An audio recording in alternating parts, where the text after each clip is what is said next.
kažu, naše poznanstvo je počelo u Americi, evo došli smo, što kažu, na ishodište, odakle si ti krenuo na put. Ja se nadam na put sa povratkom, a ne kao što su mnogi krenuli bez povratka. Znači, prosto cijelo ovo naše poznanstvo je priča o jednom čovjeku, o jednoj karijeri i o jednome životnom pristupu koji kaže: ovdje sam ponikao, sve su mi uzeli, jel tako, iz jednog velikog porodičnog klana. Komunizam je imao svoja rješenja, sve su ti uzeli, otišao si za Ameriku, uspeo si u Americi i sad si ti jedan od retkih ljudi koji se vraća u nekom smislu rodnom kraju da mu se oduži. Meni je najviše ovo što si rekao, sve su mi mogli uzeti, samo su mi gene i znanje nisu mogli uzeti. Pa eto, zato sam hteo da ovaj naš razgovor završimo ovdje, da sumiramo to što smo se dugo vremena družili i što smo vidjeli razne stvari. I ideja mi je prosto da ti ovim završetkom ovog intervjua daš neku svoju poruku mnogim ljudima koji žele da odu, mnogi žele da odu što treba, što nemaju ovdje šansu, neki koji čak i imaju šansu odlaze. Pa da li je to sve tako, da li je što kažu, da li postoji kanal u kome će se voda vraćati na izvor? Eto, prosto to sam teo da te pitam. Pa razne etape u životu, profesore, mislim, svačija sudbina je malo drugčija jedna od druge, ali svi mi dugujemo mestu gde smo odrasli, gde smo saznali prva ta naša saznanja, gde smo naučili prve reči. I pogotovo mi koji smo sa sela, ljudi u Srbiji, vezani smo za tu neku zemlju gdje smo odrasli, gdje su naši dedovi to nekada gradili, krčili, pravili. Moji su se ovdje naselili na ovo mesto, ovdje na ovom proplanku, na brdu iznad Užica i Požege, pre 200 godina. I mukotrpan je to bio rad da se to iskrči, da se sredi, da se napravi, da postali su veliki domaćini. 800 godina su radili velike poslove, bili su preduzimači, bili su poslanici u Skupštini u Beogradu. Rekao si mi da je sa konjem odavde išao u parlament. Na belom konju ostao je trag i bilo je tu i nekih slika ranije koje su se pogubile. Normalno, familija je se polako delilo, razilazilo se. Kako se razmnožavalo? Ranije je bilo mnogo više dece nego sad. Sad imaju jedva jedno ili dvoje. Ranije su imali po 5, 6, pa su se braća delila i tako se razilazilo. Iz ovih Bosilčića, iz ove kuće je izašlo 27 porodica, faktički sada 27 Bosilčića nezavisno funkcioniše. Da, ja znam ove glumce poznate. Jeste. I oni su baš ovdje iz ove okoline. I to je nešto što je naš izvor. Jednostavno vezani smo za mesto gdje su naši uspjeli da se nasele, da ostvare neka prva svoja i saznanja i svoje uspehe, da naprave. Igrom slučaja, godinama, normalno kroz to nasledstvo, meni je to pripalo, ovo imanje originalno gdje smo se naselili. I meni je želja uvek bila normalno. Znači ti si ostao da držiš ognjište? Da držim ognjište, baš to je naše Bosilčiće ognjište. Svi su faktički odavde. Ti naši preci kad su se naselili tu, oni su ogradili to imanje, napravili šta su napravili tada.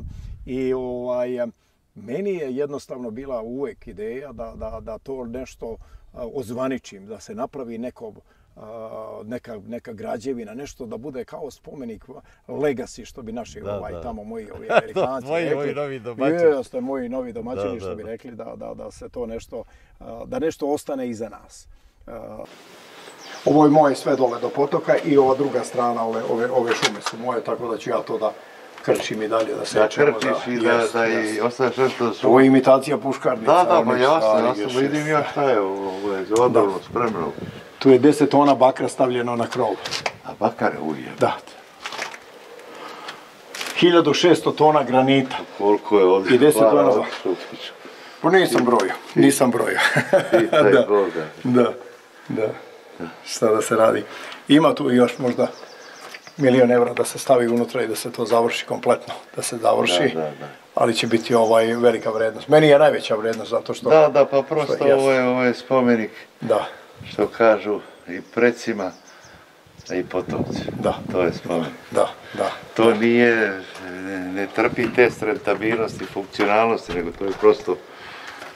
Zato sam radio bakar da podiđe sve ovo što je izloženo spoljnim elementima vremenu, mora da bude dugotrajno. Bakar je ekstra debelo, znači debelo koje će da traje sigurno 500 godina, normalno granit i aluminijumska stolarija koja je s polja izložena, to je rađeno u Italiji, ova aluminijumska. Ovo ko da je za Tutankamona. Za Tutankamona, čovek ako ne ostavi nikakav trag iza sebe, a najbolji trag može da ostavi odakle tamo gde je ponikao, gde mu je ognjište originalno. Eto, i to je razlog zašto sam ja počeo da se vraćam i da donosim to što sam napravio i stekao. Ima nešto u našim srpskim običajima, ima neka lepota. Ja iz ove stare kuće u kojoj sam se rodio i odrastao i kad sam izašao, moja majka koja me je ispratila tada, kad sam joj i rekao da ću da idem za Ameriku, i ona kaže, vredan si ti, znamo mi da ćeš ti napraviti dosta svega toga u životu, ali ako se ne vratiš i ne doneseš nešto od toga što si napravio, džabe ideš. Eto, I to je bila misao vodilja. Jeste, to je. I meni je to uvijek, u meni je to tinjalo da to nešto uradim. Eto, i za njenog života ja sam to počeo da pravim, šteta što ona to nije doživjela da to stigne na ovaj nivo. Da, bio je načelo da se Srbiji mora nešto i dati, ne samo uzimati. Pa to je to. Samo moment da kreću majstori da rade kamen i to se čisto dole Ovdje će biti ogromna freska Svetog Nikole. Kako da drveno ne oko? Ne, gore će rade podlogu. Sad ovaj monster da radimo, od gipsa radimo podlogu i svetlo će biti cijelim krugom okolo, prsten ceo da osvetljamo Svetog Nikolu gore sa Ili rade, hoćeš ti ovuda na nebo da odeš. Izgleda. Šta misliš ti, Zoran? Jer ostavio dovoljan otvor da mu duh odlebni gore. Svi smo mi odneli nešto odavde vredno. Odnosimo iz Srbije znanje koje smo dobili, te škole koje smo išli, koje su nam bile besplatne, koje su nas školovale. Red je da se vrati nešto nazad, red je da se nešto vrati nazad, da mi, mnogi koji su tamo neko znanje stekli, ili nije važno da li je to neko kapitalno bogatstvo ili nešto, ali bar da neke nove navike, novo znanje da prenesemo, da donesemo nazad. Da se vratiš, da oplemeniš bar ovi sada koliko hektara, 20 već hektara. 20 hektara, jeste. I da se stvori neka, da se da jedan dobar primjer. Da bude ogledno i ugledno. Jer nema nigde lepše nego tamo gdje ste se rodili. Tamo gdje dete odraste, tu je najlepše. Da. Oni što su odrasli Indijanci tamo u Arizonskoj pustinji, oni misle da je to najlepše. I njima jest. Pa ne, ali jedno je što oni misle, ali ti si i video iz mnogo sveta, pa si na neki način kad si video, kažeš možda je ovo najlepše. Oni nisu ni videli. To je problem. Ti si video. Pa ništa, mnogo ti hvala za sve ovo druženje. Mislim da ova jedna priča pouča. I ja se nadam da ćeš i ti i ja, da ćemo jednog dana na onom prozoru na kuli vidjeti mladu od unuka. Od unuka, ja. Cilj je da bar jedan od ta tri moja unuka koje ja sam imam. Nemoj samo da bude iz Arizone, može bar odavde. Mlada da bude odavde. Znači dovodit ćeš i unuke, pokušat ćeš. Svako leto će da dolaze i to je jednostavno obaveza. I da idu u seosku školu, je li tako? Baš tako. Moja misija je da dovedem njih, da nauče srpski dobro, da nauče ćirilicu, da jednostavno osjete deo onog ambijenta u kojem sam ja odrastao. Pa dobro, ali možda jednog dana bolje da budu grofovi srpski nego preduzetnici Arizone. Mnogo ti hvala i što smo se upoznali, vrlo je poučna priča. Čak i za mene i za stare ljude, a pogotovo za ove mlađe. Znači, otidi i vrati se. Eto, to je forma. Baš tako, otidi i vrati se. Jer nigde nema lepše nego tamo. Nigde cveće ne miriše bolje nego u svojoj bašti. To samo ne mislimo mi, pa to je Jačanc, da ti su najljepšu pesmu o tome. Da, baš tako.